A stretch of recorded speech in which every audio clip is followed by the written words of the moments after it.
I'm Camila Sanchez, and I'm here today with Gary Cook, who is interested on making music with the plants.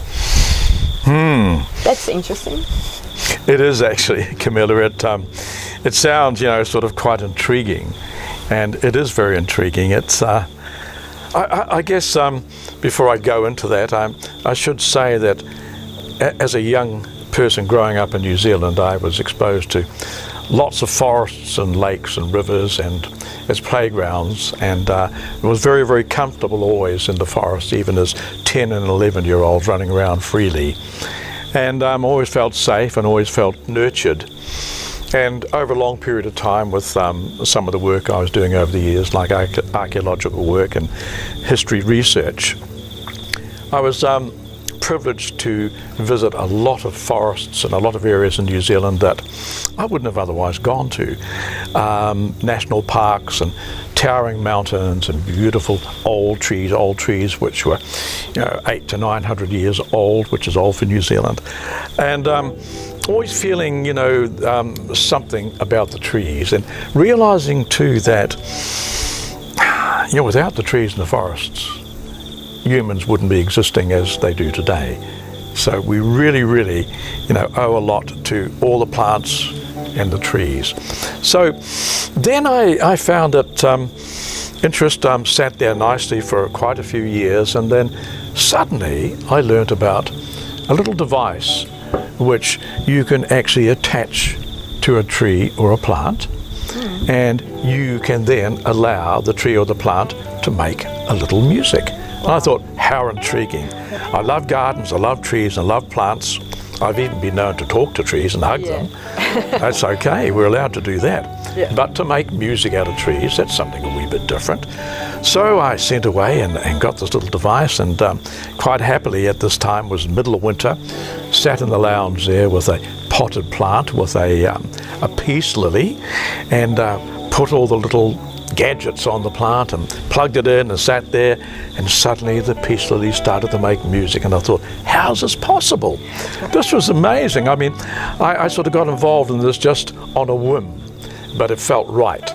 And ever since, now the last 6 years, I've been experimenting and introducing people to music of the plants, and this is my joy, to share what I'm learning with as many people as possible, to open them up to the possibilities that there's something more out there than we really realize in our everyday life, and more out there on connections we can make within nature, within the trees and the plants. So music of the plants, and with me going and giving talks to people or having them visit me here, we go and sit over there, and we might do this later if we've got time.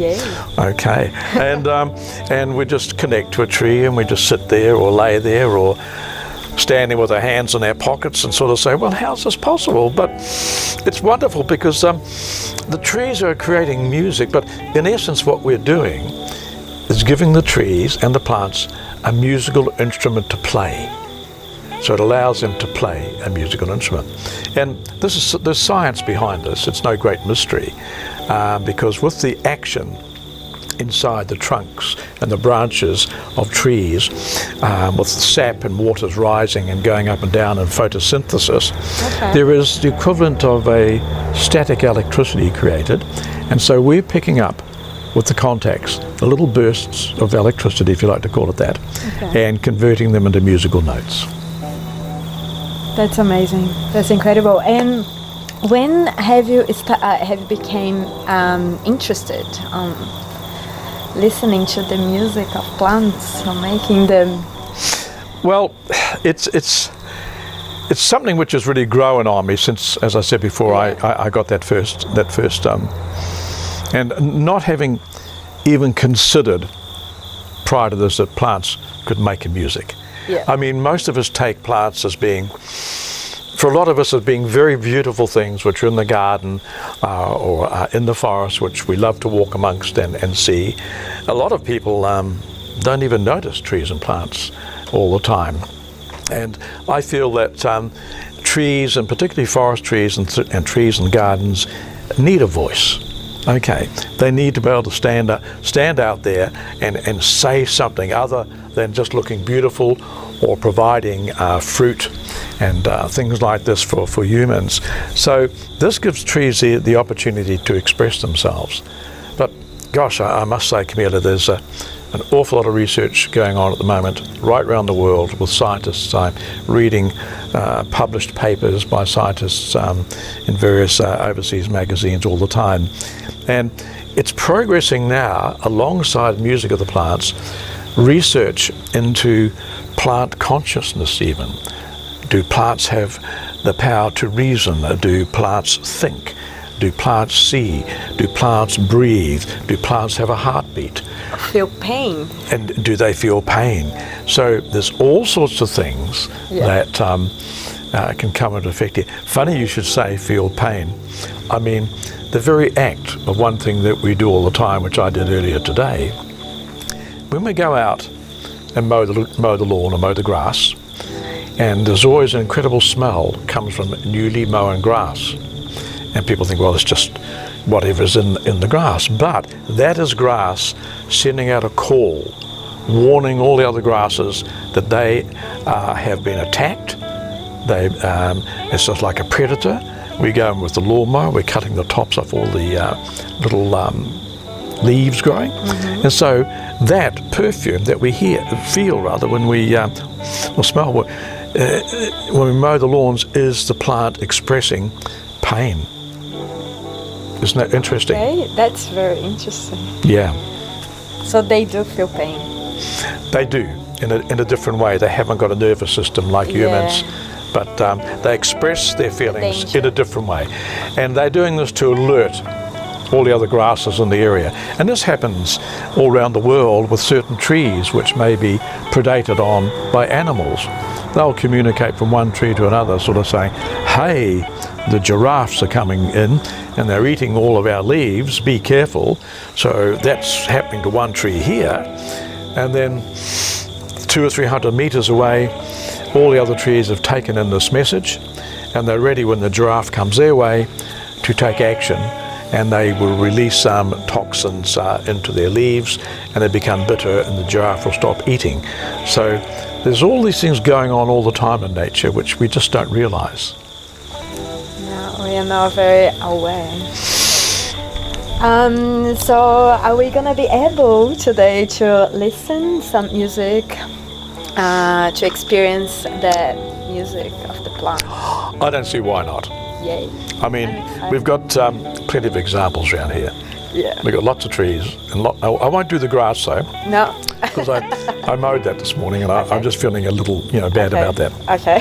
But no, look, that's fine. We'll wander down onto the edge of the forest here and see what we can listen to. Is that okay? Yeah. Perfect. Let's go. Let's go. Yay.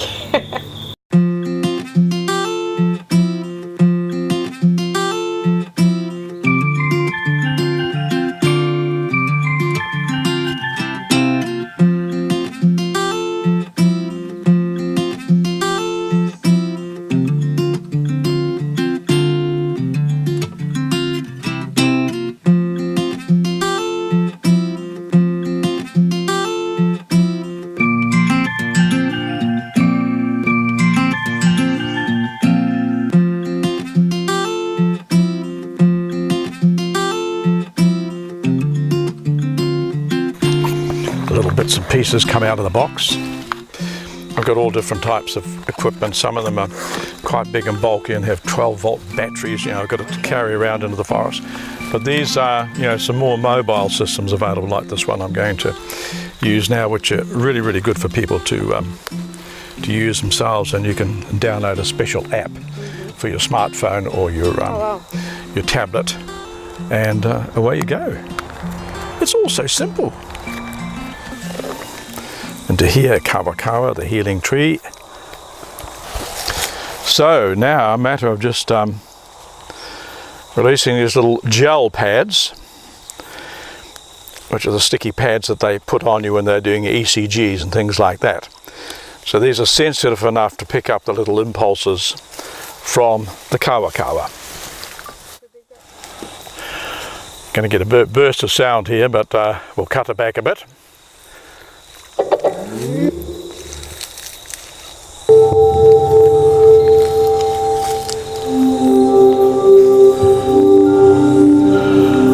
There you now have kawa singing.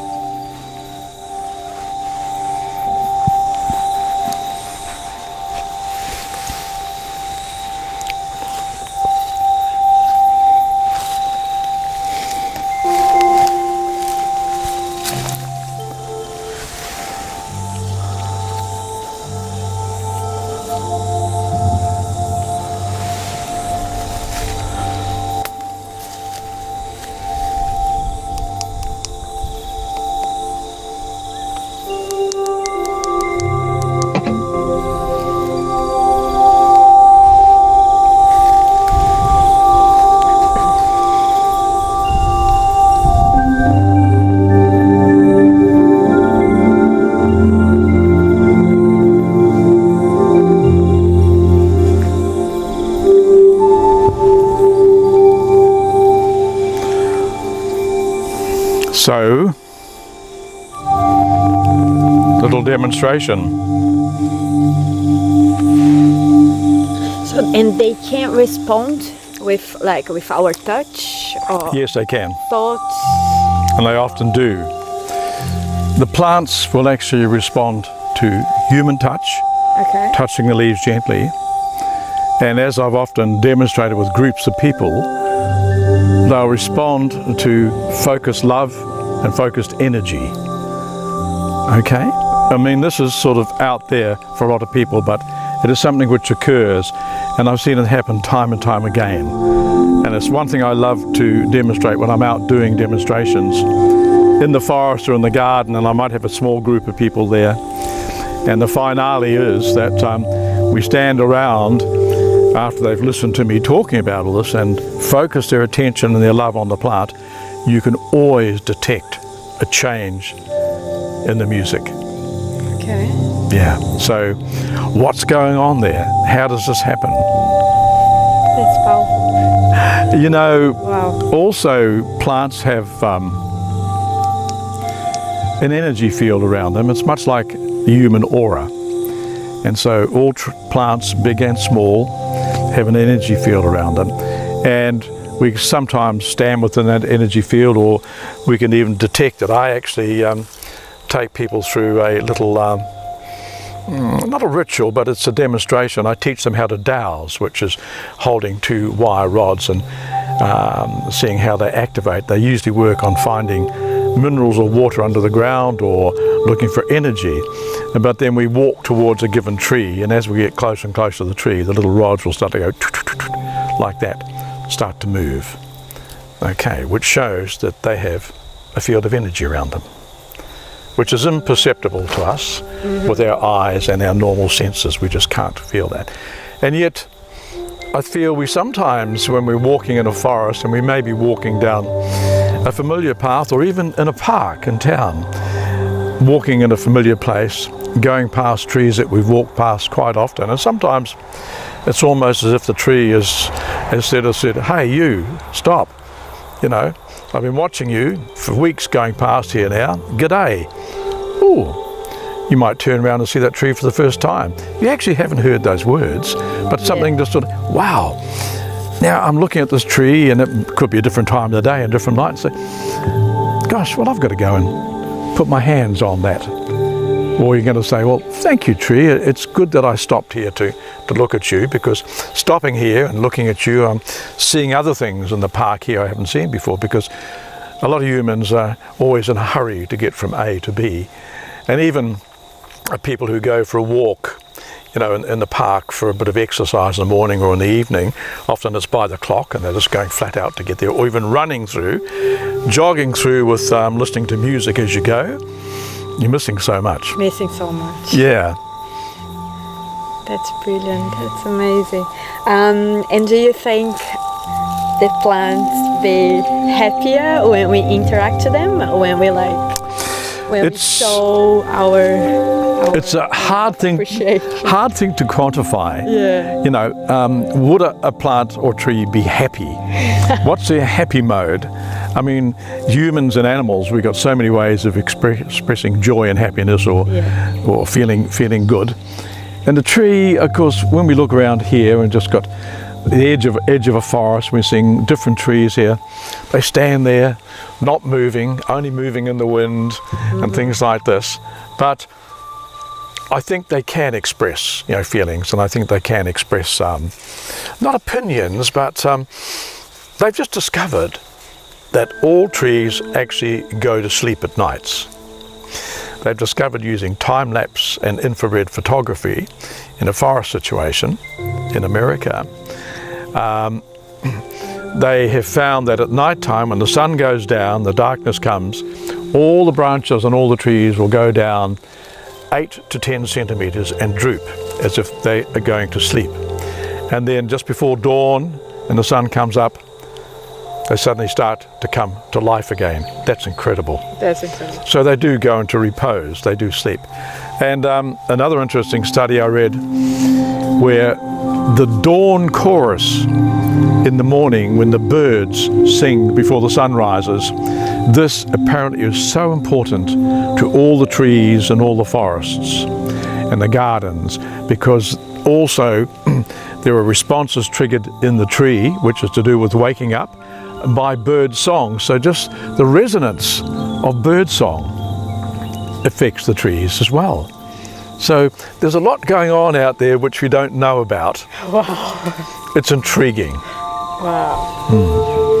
And so, Camilla, the music of the plants is just a lovely way to introduce people to another aspect of the world in which we live. Yeah. So we have to be more present and see what's happening, what's the important things to feel and look at. Yes, yeah. And so often in our busy lives, you know, we sort of lose track of these things, which we knew.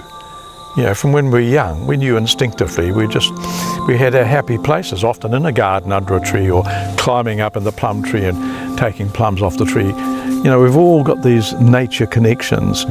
And a lot of people will say to me, you know, I want to reconnect with nature. And I say, hey, hold on, you've never been disconnected. Yeah. You're connected all the time, you know. You just got to remember. It's a time to remember who we are and why we are and how we are, you know. Yeah. Oh my God, that's amazing. That's incredible. I'm just here like, whoa, wow. I don't even know what to say anymore. That's incredible. Thank you so much for this beautiful...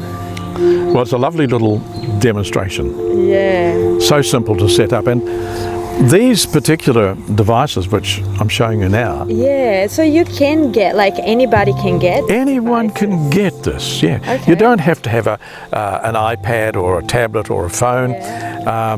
There are standalone devices, and if one just Googles up music of the plants or plant music, suddenly all these references will come up.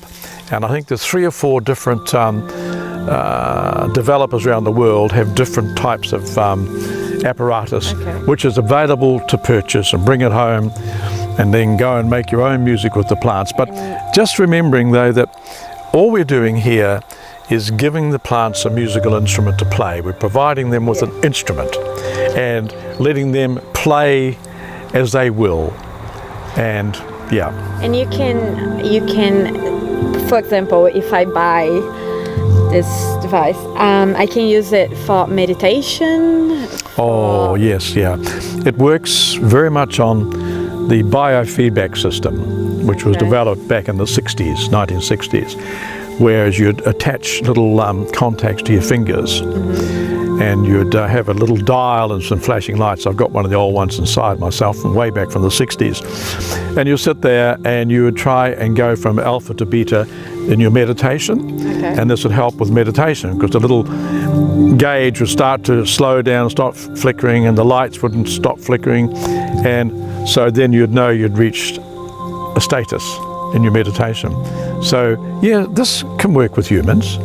I mean, I've experimented with Pouanamu, the sacred stone, the green stone of New Zealand, and also special spring water.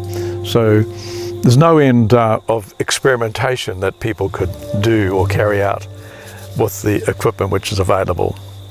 And something which I am going to be demonstrating very soon is we can connect this device up to ourselves or to one person, and then we could have 10 or 12 people sit in a circle, and then as the device is playing with the person they're connected to, is slowly all the way around the circle join hands, and then once the circle is complete, just listen and hear the change in what the music that is being produced.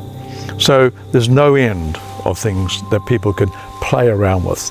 But my main focus, as I said, is the trees and the plants. House plants, garden plants, and forest trees.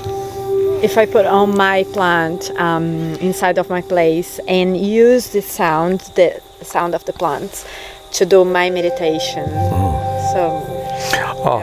Look, there are reports I've been reading of healing clinics in the UK and through Europe, mainly in Germany, and they're producing plant music from plants growing in their reception area, and then they're piping that music to all their therapy rooms. So when they're working with their patients, they're listening to plant music. Isn't that interesting? That's interesting. I think everybody should have one. I think so too, yeah. It just opens us up to all other possibilities. Yeah, exactly. Thank you. That's my pleasure, and thank you very much for coming to visit me today. Yeah, thank you so much. It's my pleasure. It's our pleasure. And yeah, this is just incredible. I'm here just like whoa. I don't even know what to say. It's just, yeah. Thank you so much for... That's my pleasure. For anytime. There's obviously a bigger story there too, you know. It's just, it's growing all the time. It's growing all the time. Come back because we just know so much about nature, about the trees and fairies. So that's wonderful. Thank you very much, and thank you, Rob, the cameraman there. Great. Yay! Thank you to Mount TV for coming to visit me today and allowing me to share. I just get so excited, and as you can see that when I start talking about this, I'm hard to stop. But it's just so wonderful, and I do have a Facebook page up, and I do have a website. The website is secretland.co.nz. And also, I might add something here which is interesting. I have some young kauri trees growing here in the forest, and one of them has its own email address, and people write to my kauri tree from all over the world, and her address is kauri@secretland.co.nz. So it's the only kauri tree in the world, if not the only tree in New Zealand, that has its own email address. It's just something I wanted to do to put things out there to a wider world and make things a little more interesting. So thank you very much.